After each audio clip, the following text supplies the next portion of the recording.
Zagales, zagalas, señores del jurado, yo soy Roberto y os quiero dar la bienvenida a este pequeño canal donde, como sabéis, solemos hablar de cine.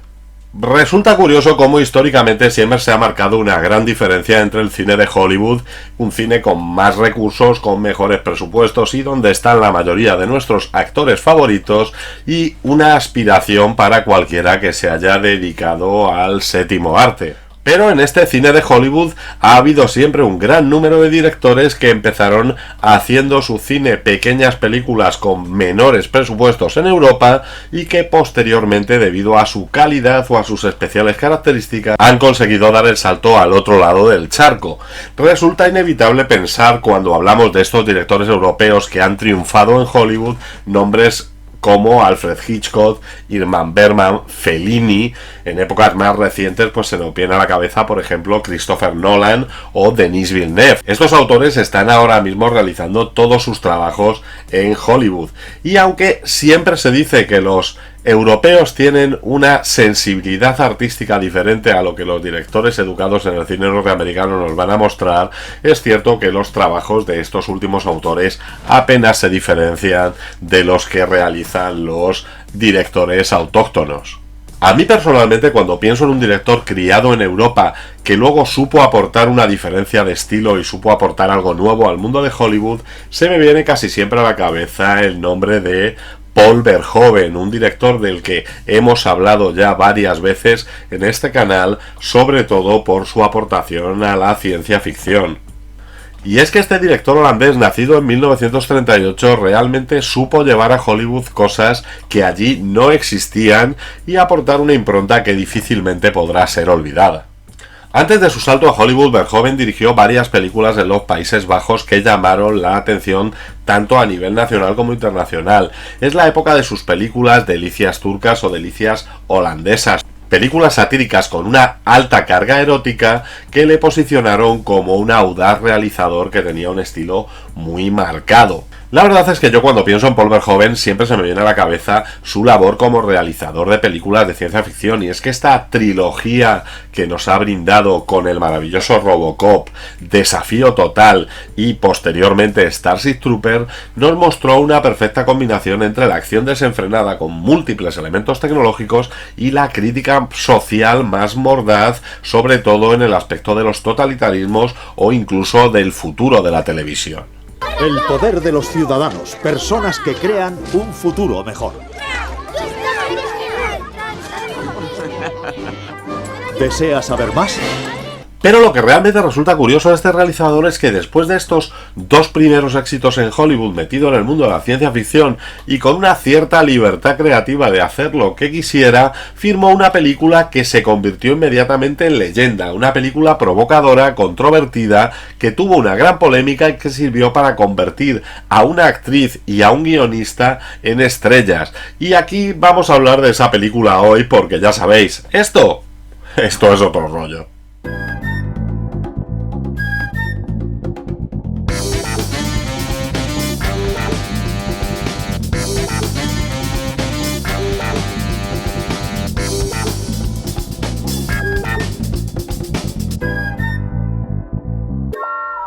Un controvertido detective de San Francisco llamado Nick Curran, interpretado por Michael Douglas, se ve envuelto en la investigación de un asesinato de un cantante de rock.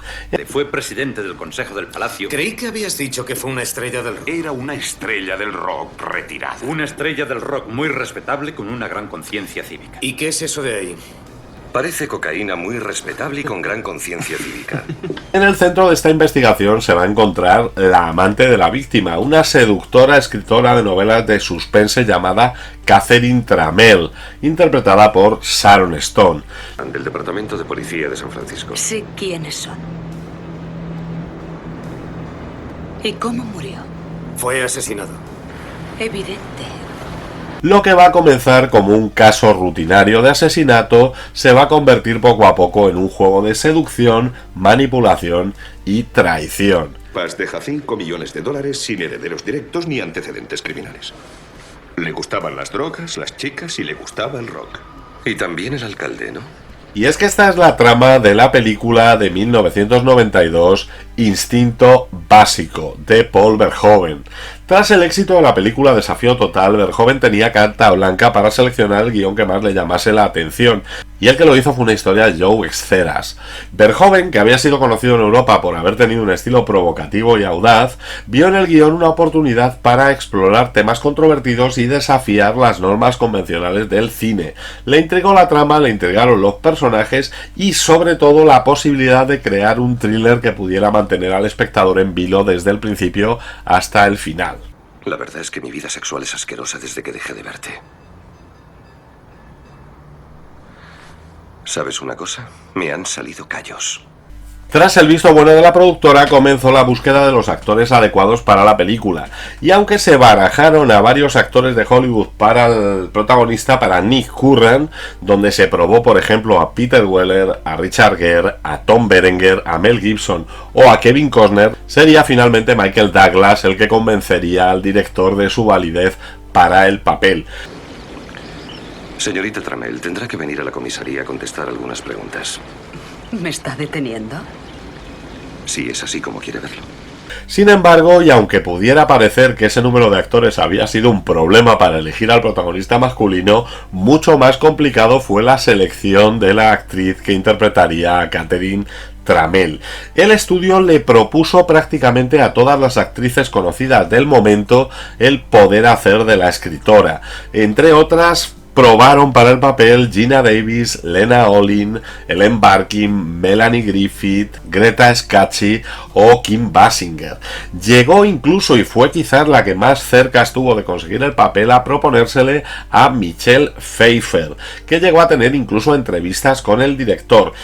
Finalmente Michelle Pfeiffer no se hizo con el papel porque no la preocupaba para nada la trama de la película, sino únicamente cuánta carne tenía que enseñar en cada una de las escenas. Paul Verhoeven fue entonces a la Carolco e indicó que era imposible que el papel lo realizara ninguna actriz conocida porque ponían demasiadas condiciones al papel, y así quiso llamar a una actriz que ya había trabajado con él en la película Desafío Total, y esta no fue otra que Sharon Stone, la cual, en sus palabras, era una actriz que podría hacer cualquier cosa porque no tenía nada que perder.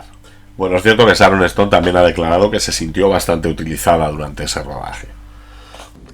Practiqué sexo con él durante 1 año y medio. Me encantaba el sexo con él. No le asustaba experimentar. Me gustan los hombres así. Los hombres que me dan placer. Él me daba mucho placer. Junto a ellos, en el papel de psicóloga de la policía y amante ocasional de Nick Curran, tendríamos en su papel de debut en el cine a la actriz Jan Tripplethorne, una actriz que consiguió cierto renombre con su aparición y que la veríamos posteriormente en algunos éxitos de los 90, como por ejemplo La tapadera junto a Tom Cruise. ¿Cómo es ella? ¿Quién? Catherine Trammell. Tú lo adivinaste.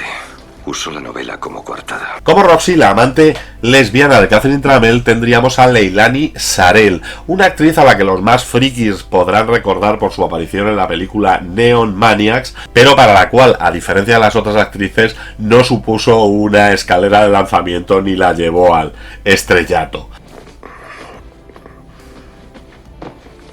Quiero preguntarte una cosa, Rocky. De hombre a hombre. A mí ella me parece el polvo del siglo. Finalmente, como Gus, el policía compañero de Nick Curran, tendremos al solvente secundario George Sunda, que daba el aspecto de policía experimentado, a pesar de que era mucho más joven que el papel en el guión, dado que se suponía que tendría que ser un actor de unos 60 y tantos años, mientras que Sunda todavía no llegaba a los 50.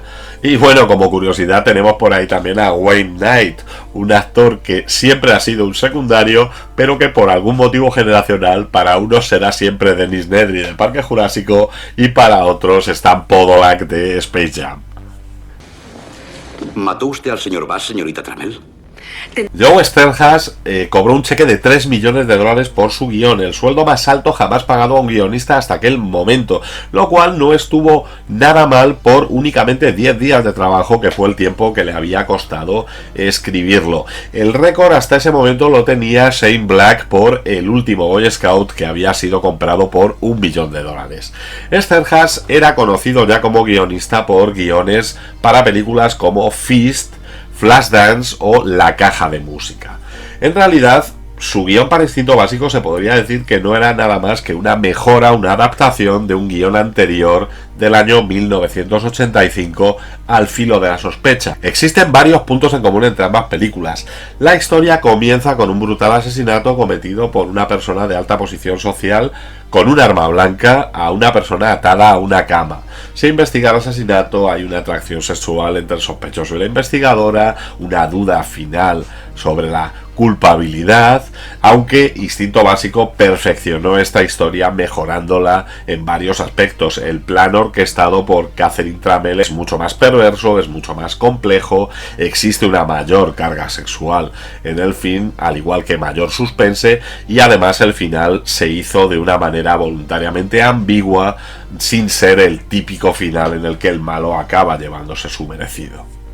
A pesar de que Sterhas fue el guionista mejor pagado hasta ese momento, salió de la producción por diferencias creativas con Paul Verhoeven, que llamó a Gary Goldman, un guionista que había colaborado ya con él en Desafío Total, para hacer una reescritura del guión.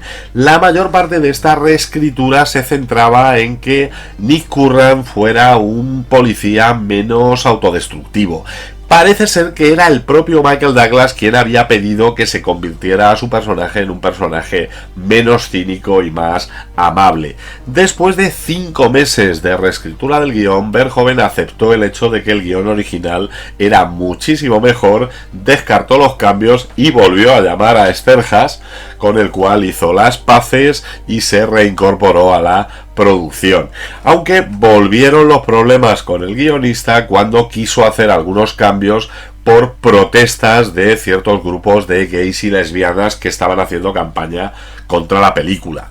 Los cambios que quería hacer el guionista eran, por una parte, que Nick Curran debería pedir permiso a Beth para practicar sexo duro, algo que en el guión original no ocurría así, y que además este personaje pues hiciera una especie de alegato indicando que gran parte de las mejores personas que él conocía en la ciudad eran homosexuales.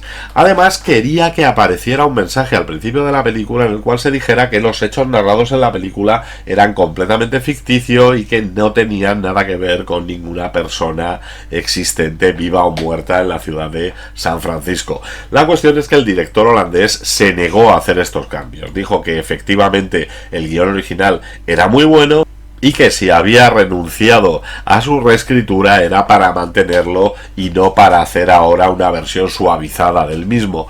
Acabó consiguiendo su objetivo y realizando la película tal y como él quería.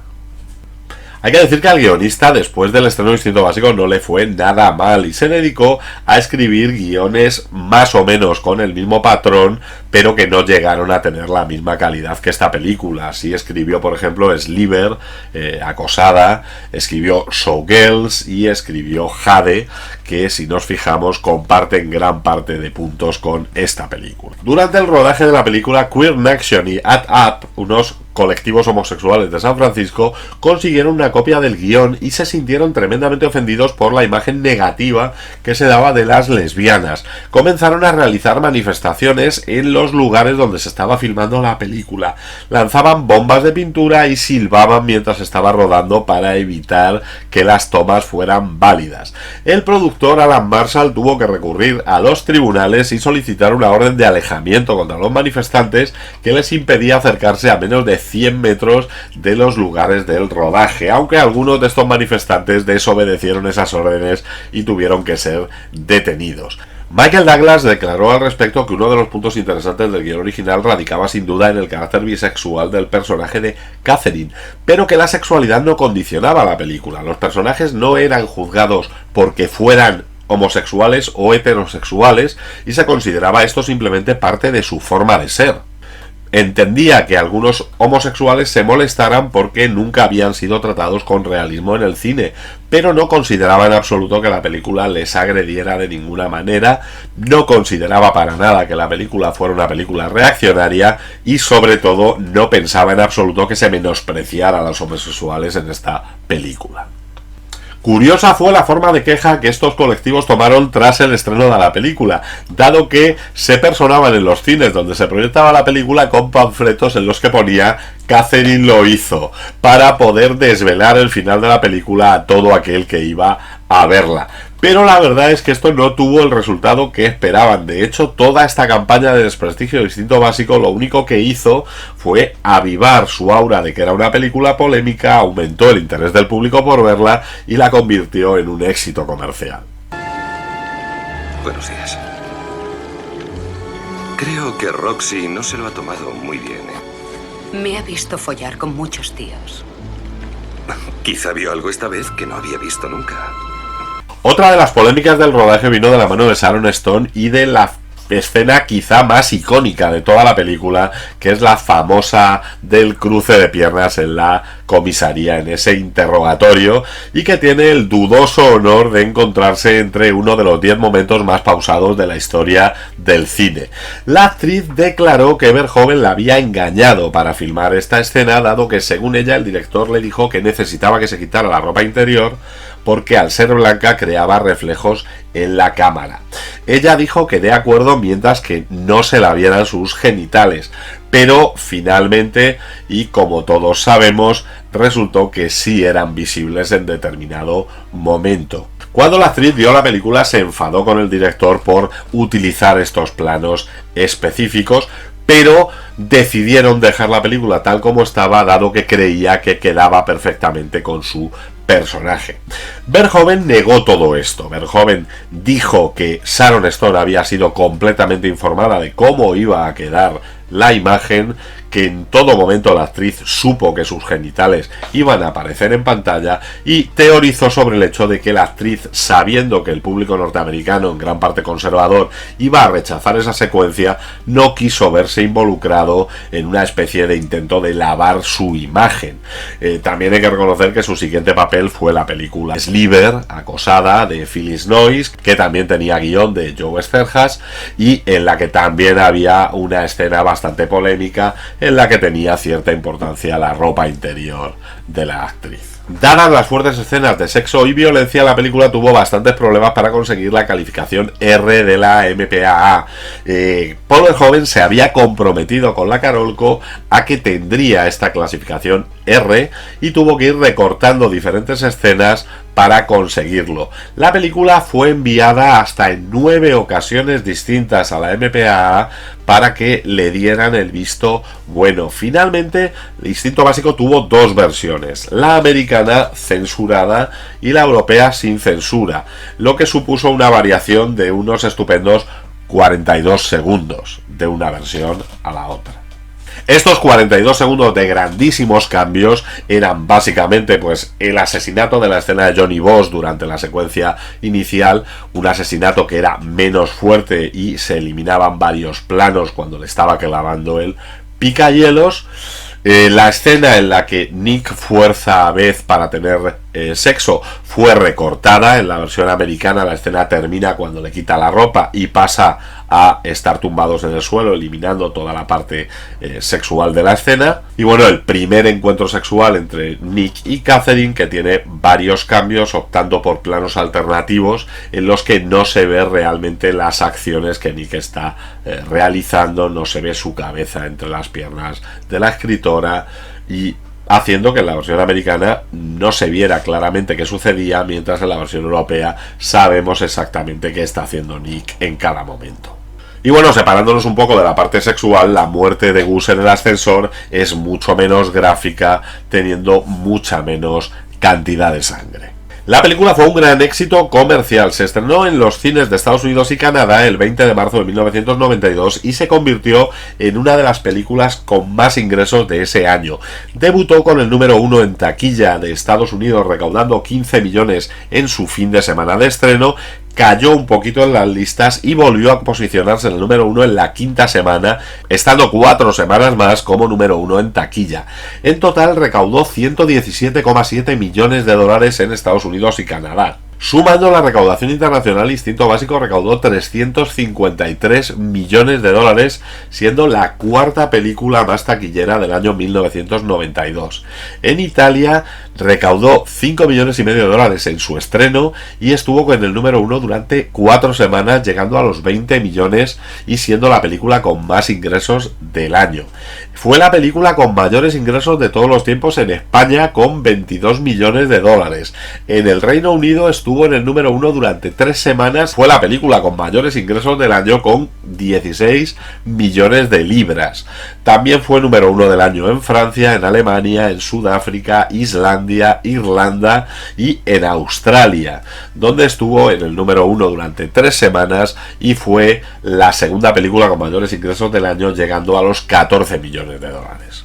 Un grandísimo éxito para una producción que había tenido un presupuesto de 49 millones de dólares. En cuanto a la crítica, hubo una gran división de opiniones. Mientras algunos críticos como Janet Maslin de The New York Times elogiaron la película diciendo que trasladaba el talento de Verhoeven para el material de acción, llevándolo al reino de la intriga hitchcockiana y con resultados visualmente muy efectivos, o Peter Travers de la revista Rolling Stone, que también la elogió diciendo que era una película que se iba a convertir con el tiempo en un placer culpable en el que Verhoeven cumple con todo lo que promete, y elogiando especialmente la actuación de Sharon Stone, actriz a la que definía como una exmodelo que supo sacar de quicio a Schwarzenegger en Desafío Total y que, a pesar de haber hecho un par de películas muy aburridas, había convertido una película convencional en una película que sería un bombazo, demostrando que podía sacar una risa o matizar una emoción con la misma destreza. El crítico australiano Shannon J. Harvey del Sunday Times lo llamó una de las mejores producciones de los 90 y una producción que había hecho más por el empoderamiento femenino que cualquier manifestación feminista. Decía de Stone que en un papel que la iba a convertir en una estrella era tan ardiente y sexy como fría como el acero. Sin embargo, la película tuvo muchísimos detractores. Roger Ebert del Chicago Sun-Times le dio 2 de 4 estrellas diciendo que era una película bien elaborada, pero que perdía toda su fuerza en la última media hora. Decía que la película había sido estructurada como un crucigrama que iba manteniendo su interés hasta que lo resolvías, pero que una vez resuelto era un montón de basura sin valor que rellenaba los espacios. Dave Kerr del Chicago Tribune también le dio una crítica negativa diciendo que era una película psicológicamente vacía. Verhoeven no explora el lado oscuro, solamente lo explota, y eso marca la diferencia. Con el paso del tiempo no ha habido una revisión favorable de esta película, más bien al contrario, ha ido perdiendo vigencia según han ido pasando los años. En Rotten Tomatoes la película tiene una puntuación del 56% de la crítica, con una aceptación un poco superior del 63% para el público. Más o menos igual es la puntuación que tiene en IMDb, donde tiene un 7,1 sobre 10. Y es que es cierto que aunque muchos de los que vivimos su boom en primera persona, a mí esta película me pilló pues en unos tiernos 20 años y seguimos teniendo un recuerdo agradable de la película, hay que reconocer que su fórmula ha quedado un poquito anticuada y que muchos thrillers han superado la intriga de esta película de Verhoeven. Como curiosidades podemos comentar, por ejemplo, de cara a los más aficionados al cine de género, que la película que está viendo Nick Curran, que está viendo Michael Douglas en su piso, es Hellraiser de 1987. También del actor podemos decir que no utilizó dobles en la secuencia de la persecución junto al acantilado, realizando él mismo las maniobras de conducción temeraria que vemos en pantalla. Sharon Stone cobró $500,000 por su participación en la película, que la convertiría en una estrella del celuloide. El título inicial de la trama era Love Hurts, el amor hace daño, el mismo título de la novela que Catherine Tramell va a presentar durante la trama de la película. Bueno, y de una canción bastante conocida de Nazareth.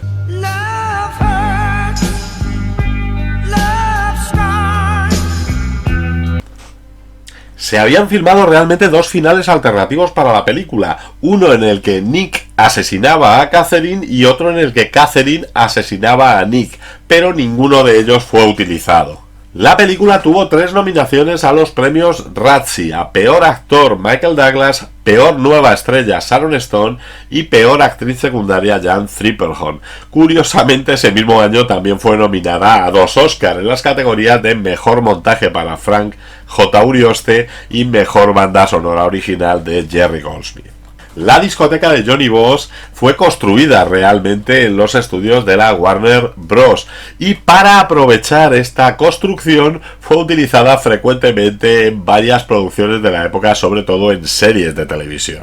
Existía una cláusula en el contrato que prohibía que el pene del actor apareciera en ningún momento en la pantalla. En la primera secuencia de la película, en la que una rubia a la que no se le ve el rostro practica sexo con Johnny Bosch antes de matarla, Sharon Stone se empeñó en que debía rodar ella misma la secuencia sin utilizar ningún doble de cuerpo, con lo cual un espectador observador podría desde el primer momento saber que la asesina era Catherine Tramell. Y bueno, una de las actrices que rechazó participar en la película fue Brooke Shields, que había sido propuesta para hacer el papel de Roxy, de la novia de Catherine Tramell, porque tenía mucho miedo de que si hacía este papel tuviera que desnudarse en pantalla. El caso de Instinto Básico es extraño en el cine moderno, dado que esta única película fue capaz de crear un nuevo género, el denominado erothriller. Y es que el thriller en los primeros 90 llevó a multitud de producciones. Después de Instinto Básico aparecieron películas como Sliver, Acosada, El abogado del diablo, El cuerpo del delito y otra serie de películas que, a pesar de estar basadas en este suspense y erotismo, no llegaron ni mucho menos a la sombra de lo que supuso la película de Verhoeven. Pero es que además también supuso un revival para el cine negro y para el cine de suspense hitchcockiano, géneros que estaban en ese momento un poquito olvidados y a los que la película revitalizó y dotó de nuevos aires, añadiéndoles una dosis de sexo que no había sido utilizado hasta el momento y que a partir de ahí se convirtió en uno de los elementos indispensables. Y es que en esta película, a pesar de lo que se pueda pensar, el sexo está perfectamente integrado en toda la historia y es el motor de la misma. No todo se quedó en la parte explícita. La película es un film de suspense con una atmósfera fascinante que además va increciendo y que hasta el final no tendremos claro qué es lo que ha ocurrido. A pesar de lo que la gente pueda creer hoy en día, la escena más famosa, la del cruce de piernas, no es una escena gratuita en absoluto. Es una escena en la que Catherine Tramell, en lugar de sentirse amedrentada por los policías que la interrogan, le da la vuelta a la situación y al enseñarles que no lleva ropa interior, un hecho que solamente Nick conocía hasta ese momento, pasa a ser la persona que está dominando la situación, la persona que está dominando el interrogatorio. Estamos ante un personaje calculador que siempre va a llevar las riendas de la situación y esta escena lo demuestra. Te estoy utilizando para el inspector de mi novela. No te importa, ¿verdad? Del mismo modo, el resto de las escenas de sexo de la película tienen una justificación, todas están integradas en la historia, ayudan a su desarrollo, no se utilizan como relleno. La escena, por ejemplo, en la que Nick fuerza a Beth, es una escena que probablemente hoy no se podría rodar de ninguna manera, pero nos está retratando el personaje de Nick a la perfección. Hemos visto que está atraído por Catherine, pero como no puede acostarse con ella, pues recurre a la mujer que tiene más cerca para dar salida a su lado más salvaje y para satisfacer su calentón. Es un personaje oscuro, es un personaje que está al borde del abismo. Jamás te había visto así. ¿Por qué? No sé, dímelo tú, eres la comecocos. Tú no has hecho el amor conmigo. Ah, ¿no? ¿Y con quién lo he hecho? No has hecho el amor. Además, todos los encuentros sexuales que vamos a tener entre Nick y Catherine van a tener el interés de si se matarán entre ellos o no. Y hay que reconocer que a pesar de la apuesta de esta película por no ser convencional y ser una muestra bastante importante de suspense bien entendido, violencia gráfica y directa y escenas de sexo, a día de hoy no funciona tan bien como lo funcionó en el momento de su estreno. Y es que quizás ha perdido esa frescura que tuvo a primeros de los 90. Y prueba de ello fue su continuación, estrenada en el año 2006 y ambientada en Londres, que pasó por las pantallas sin pena ni gloria, a pesar de contar entre sus intérpretes con la propia Sharon Stone. En gran medida el resultado final de la película se debe a Paul Verhoeven. Paul Verhoeven fue el que llevó el proyecto hasta sus últimas consecuencias, evitó todos los problemas e insistió con realizar su visión sobre este guión. Destaca sobre todo su puesta en escena. Son secuencias con una soberbia planificación en las que muestra además una elegancia en las formas rara vez vista. La escena del encuentro sexual que abre la película, que está milimétricamente calculado para ocultar la identidad de la mujer, el asesinato de Gus, que podría considerarse un homenaje al cine de Hitchcock o incluso al cine de Palma, o la persecución nocturna, que está salida del mejor cine de acción donde ya había demostrado ser un maestro. Además hay que destacar desde luego la interpretación de Sharon Stone, que firmó aquí el papel de su vida. Su presencia llena cada uno de los planos en los que aparece y su dedicación en cuerpo y alma al personaje llevan al límite como nunca se ha visto en el cine de consumo de Hollywood. Su Catherine Tramell siempre va a ser recordado como uno de los personajes más memorables del cine de los 90. Aunque tampoco debemos olvidar a Michael Douglas, que nos hace un personaje oscuro y al límite de esos que se le daba tan bien interpretar en aquel momento. Y bueno, ¿a vosotros qué os parece Instinto Básico? ¿Sigue siendo una película actual o ha sido superada por producciones posteriores? Ponedmelo en la caja de comentarios. Si os ha gustado el vídeo, dadle al like, suscribiros al canal para más contenido como este y no dudéis en pasar por la sección Canales que me enrollan dentro de mi canal, donde encontraréis canales de compañeros que hablan de cine, incluso a veces mejor que yo. Y como siempre digo, parafraseando a Typical, en el próximo programa hablaremos del gobierno.